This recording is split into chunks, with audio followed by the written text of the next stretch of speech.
Grace and peace to you, friends. Welcome back to the Oak Tree Journeys. I am Mandy Oakes, and welcome to the Encyclopedia Challenge. What is the Encyclopedia Challenge? Well, that's a great question. The Encyclopedia Challenge is where I read the entire encyclopedia. I don't know how long it's going to take, but I'm reading from two different ones. The New Imperial Encyclopedia and Dictionary of 1909 and the Encyclopedia Americana of 1956. So if you've ever wanted to read the entire set of encyclopedias, but you just didn't have the time and you'd rather listen to it, this is for you. If you wanted to learn more about words, this is also for you. If you're just curious about encyclopedias and what they are, this is also for you. So thank you so much for joining me. And last time we stopped at abbreviations, and the next word in the New Imperial Encyclopedia and Dictionary of 1909 is Abbreviatio-Placitorum, and that means brief notes of decisions of law cases in King John's reign, the beginnings of the common law. And that one is not in the Encyclopedia Americana of 1956. However, I'm going to read something that is.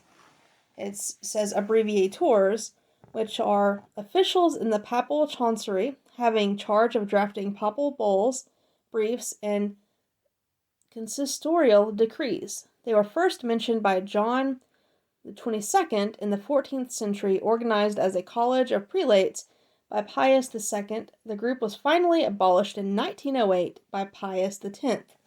Now, if you open any encyclopedias, you'll see that some have some words and some have other words. Sometimes they match and sometimes they don't. And what we're finding out is that's the same in the 1909 and the 1956 version. The 1909 version does not have abbreviators, but it does have Abbreviatio-Placitorum. The next word that the 1909 Encyclopedia Dictionary has and the 1956 doesn't have is ABC, which is self-explanatory, but it's the first three letters of the English alphabet, an elementary reading book. Right, and the next word in the 1909 is abd, which is ABD. This signifies an Arabic slave or servant and enters with the name of God into the composition of many proper names, as Abd Allah, servant of God, Abd el-Qadar, servant of the mighty God, Abdul-Latif, servant of the gracious God, etc. So Ebed in Hebrew and Syriac. Now this one is in the 1956 Encyclopedia Americana. So let me just read that version too. Abd is Arab, means slave or servant, a word often used in Semitic proper names. Abd Allah or Abdullah, servant of God. Abd al-Aziz or Abdul Aziz, servant of the beloved. Abd Rahman, servant of the merciful one. And we'll go back to the 1909, which is Abd el-Qadar, or Qadar. Properly, El-Hadith Abd el-Qadir Ulid Mahadin lived from 1807 to 1883, born in Getna, died in Damascus. He was the third son of a Morabout chief of the race of Hashim, who traced their pedigree to the caliphs of the lineage of Fatima. He was born at an institution of the Morabouts near Mascara, which belonged to his family. His father, esteemed a very holy man, died in 1834. In 1827, Abd el-Qadir visited Egypt, where in Cairo and Alexandria he first came in contact with Western civilization. Religious enthusiasm and melancholy were prominent in his character. He early showed an uncommonly gifted mind. Abd el-Qadir was free from the savage cruelty and sensuality of the Arabs. He maintained purity of manners and did not permit himself to be misled by anger or passion. So he had self-control. Although he firmly adhered to the faith of his nation and even used their fanaticism, he had no sympathy with their fanatical intolerance. When Algiers was conquered by the French, the Arabian tribes of the province of Oran seized the opportunity to make themselves independent of the Turks, and elected Abd el-Qadir as their emir, who soon established his authority over some neighboring tribes. He then attacked the French, and by bloody battles, December 3rd, 1833, and January 6th, 1834, he forced from them a treaty. In the interior, his power was spread by victories over neighboring chiefs, and he became master of Miliana and Medesh. All the cities and tribes of the provinces of Oran and Tatiri acknowledged Abd el-Qadir as their sultan. The distant tribes sent him ambassadors with presents. Soon hostilities broke out between him and the French. The first operations of the French general Choiseul led to that fatal retreat in which the French army was attacked at Makta in 1835, June 28th, by Abd el-Qadir's whole force, nearly 20,000 cavalry, and suffered a disgraceful defeat. After a struggle of 6 years, Abd el-Qadir took refuge in Morocco, thus drawing upon Morocco the arms of France. After the decisive battle of Italy, that's not Italy, that's Isli, in 1844, the Sultan gave up Abd el-Qadir's cause, but soon found Abd el-Qadir at least his equal in power, and that he could not even prevent him from attacking the French again in 1845 October and 1847 in March. But he was defeated in a bold night attack on the Moorish camp on December 11th, and was compelled to flee.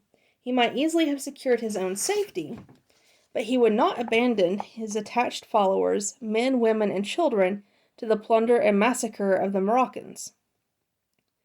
After a heroic combat on December 21st, he effected their retreat across the Mouliwa into the territory of Algeria, where they mostly surrendered to the French. Abd el-Qadir, with a few horsemen, resolved to fight his way through to the south, but failed and surrendered in 1847 on December 22nd to General Lamoricier and the Duc d'Aumale on condition that he should be permitted to withdraw either to Egypt or to Saint Jean d'Acre. The French government refused to ratify this agreement. Abd el-Qamir was sent with his family to Toulon, whence he was removed in 1848 to Pau, and finally to the Château d'Amboise, liberated in 1852 by Louis Napoleon. He lived at Bruxelles, in Asia Minor, till its destruction by an earthquake in 1855. He then for a time lived in Constantinople, but finally made his home in Damascus. He was of great service to humanity during the Syrian massacres of 1860. In 1865, he visited Paris in England, and was at the Paris exhibition in 1867. In 1870, he offered to fight against the Germans. He wrote a religious work, translated in 1858 under the title Rappel à l'intelligence avis à la indifférente. Abdel Wahhab, see Wahhabis. Abdera, noun, a town of ancient Thrace whose inhabitants were noted for their stupidity. That's not cool. I wouldn't want to be known for my stupidity. Abderite, noun, an inhabitant of Abdirs, a stupid person. Abiteran, stupid, very foolish, noun, a stupid person. Let's just look at the 1956 one to see if that's in here. Let's see.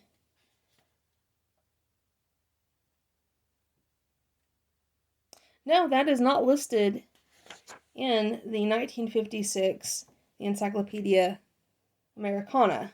So that's interesting. All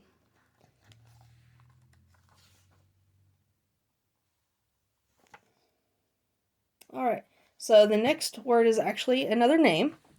ABD-ER-RAHMAN I, who was founder of the Moorish Emirate, later Caliphate, of Cordoba.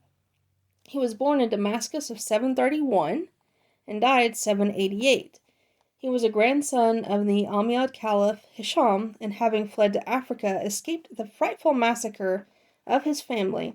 See Umayyads and Abbasids by Abu al-Abbas, a hunted fugitive in the desert, but faithfully protected by the tribesmen who respected his blood and pitied his misfortunes. Meanwhile, Spain was seething with anarchy. Each new caliph sent a new emir there. The governor of Africa claimed the right to interfere on the ground that the African governors had captured it. The native chiefs were unwilling to submit to a constant succession of interlopers with no interest but their own, and at last the situation became so intolerable that the Spanish Arabs determined to choose a ruler with his residence in Spain. They selected the wandering heir of the overthrown house, and seeking him out in Africa, offered him the place.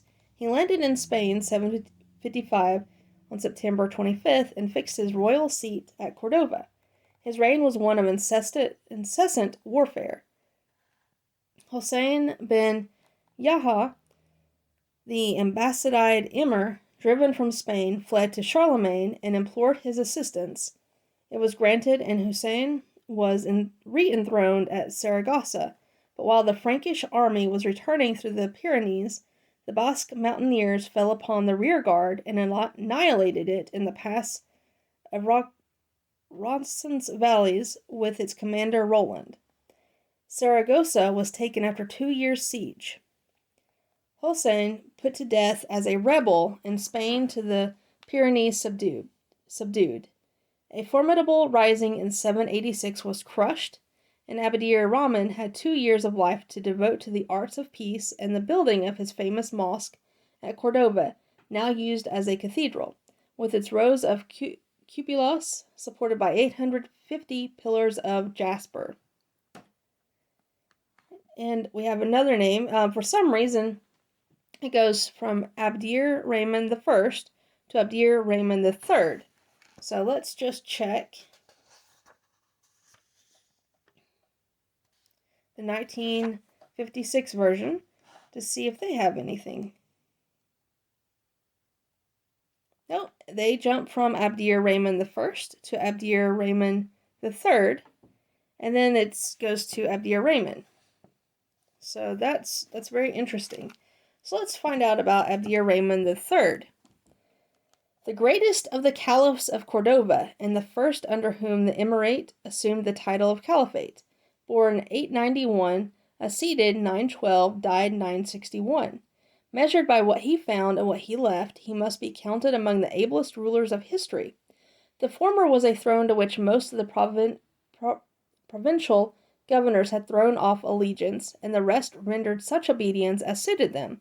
A country in a state of permanent anarchy and civil war, perishing of racial, religious, and factional quarrels between Arabs and Moors, the Fatimite dynasty establishing a great empire in Africa, and looking for a speedy succession to the heritage of Spain.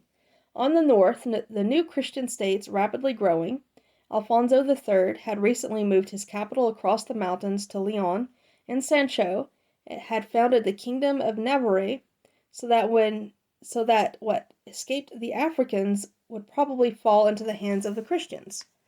ABD-ER-RAHMAN first put down the worst internal revolt, that of the family of the old brigand Omar bin Hafsun, whose stronghold in the mountains of Andalusia had become a center for all the renegades, Christians, and rebels of the south. He tied the hands of the Fatimites by subsidizing the native princes who held out against them. The northern danger was the worst. Ordano II in 914 raided the territory of Merida, and though Merida had thrown off allegiance to Cordova, ABD-ER-RAHMAN wished the more to show them that he was their protector. Collecting and equipping a splendid army, in 918 he gained a great victory over the combined forces of Leon and Navarre, following it up with the several campaigns in which he penetrated to Pamplona, the capital of Navarre. These victories were not final. His fortunes were checkered on the Christian side, and he suffered some defeats. But his suzerainty over Navarre was recognized. So That's a word I don't recognize, so I'm going to say his sovereignty over Nibiru was recognized. And in 960, a deposed king was reseated on the throne of Leon by Abd-ER-RAHMAN's troops. Internally, his success and glory were unqualified. At his death, he left a consolidated kingdom, a full treasury in place of an empty one, internal order kept by a vigilant police, flourishing agriculture based on scientific irrigation, prosperous industries, commerce whose customs dues furnished the majority of the revenue, an income of which 1/3 paid the current expenses and another third was used for building, and the rest kept for a reserve, the best army in Europe, a superb navy which made him lord of the gates of the Mediterranean, and equality in diplomatic rank with the proudest sovereigns of the world. Okay, and all right, we have time for one more before break. So Abd-ER-RAHMAN, Sorokin chieftain who led an army of nearly 90,000 into Gaul and was defeated and slain near Poitiers, usually known as the Battle of Tours, by Charles Martel. Let's see if there's any other information that the 1956 Encyclopedia Americana can give us. Abd-ER-RAHMAN, Arab Emir of Spain, died in 732. He led a Saracen army through the western Pyrenees into Aquitaine, sacked Bordeaux, and continued his destructive raids as far as Burgundy. But at the end of several months of fighting, he was halted by Charles Martel near Poitiers and slain on the plateau of Dessay in the Battle of Tours. So that gave us a little bit more information. And now it is time for a quick break, and I will see you in just a little bit.